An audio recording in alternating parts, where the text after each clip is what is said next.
So what we're going over today, we got some lender updates from Ted Leorakos. Ted's going to explain when buy downs could be better than price reductions. And he's going to actually show you the math on one of our listings. Love it. Okay, so let's start with this price. $1,789,900. Let's assume 20% down. Let's assume 30-year fixed mortgage at 6.5%. That is a $9,000 a month payment. Ouch. Okay, $9,078 to be exact. So here's what happens. When you do a buy down, basically what's happening is you are now taking money from the seller's pocket relative to, it's not a price reduction. It's not a price reduction. What you're doing is you're deploying less money than a price deduction. This is why a seller would be amicable to do this. And you're saying, I'm going to do a 3-2-1 buy down. Now, buy down loans are like a box of chocolates. It's a box of chocolate, but there's different types. There is hundreds of different buy down options. Every situation is different. I'm using the basic one that I think works best for a high-priced house like this. So basically what the seller is doing is they're paying for 3.5% as a fixed rate for the buyer for year one, 4.5% for year two, 5.5% for year three, and then it goes to 6.5% year four. Now, bearing in mind, this is a 6.5% 30-year fixed loan with no points. This stays that. The difference is the seller is deploying capital as a credit to buy down the interest rate for the buyer. You with me so far?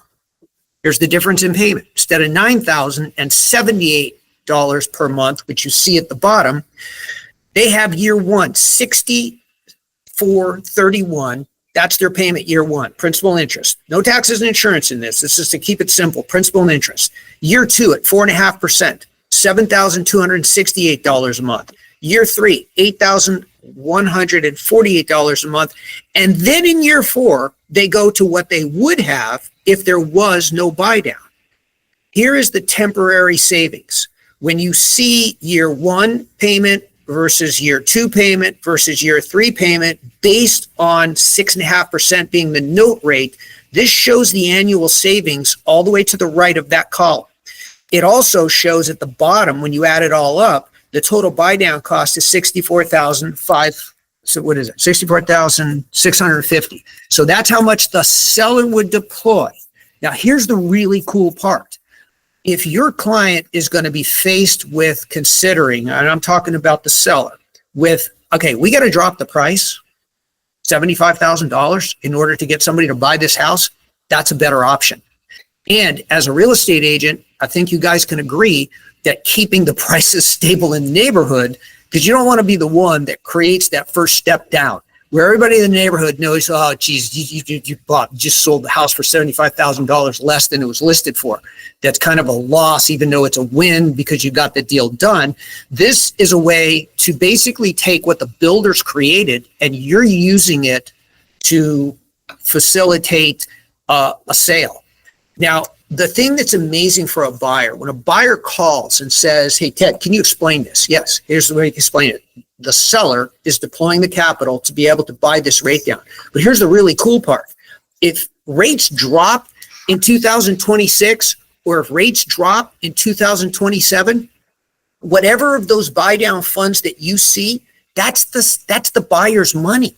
They can use that to actually pay maybe 2 points to buy a 30-year fixed rate, assuming it goes down to say 5.5. They can buy it down to 4.875 using money that the seller gave them in effect in the beginning of the transaction.